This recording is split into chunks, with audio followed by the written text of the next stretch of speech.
มักมวนหลายเปลี่ยนไปกว่าเก่าเดี๋ยวนี้เมียเฮา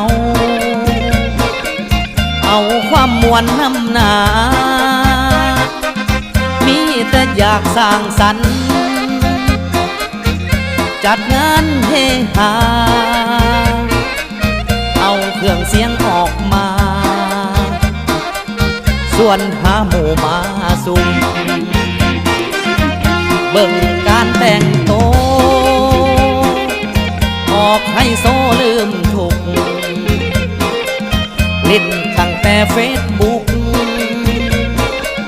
หาความสุขแบบมอละสุมทั้งเพื่อนหญิงเพื่อนชายออนไลน์หากันเป็นกลุ่มมือใดก็มีแต่ซุ้ม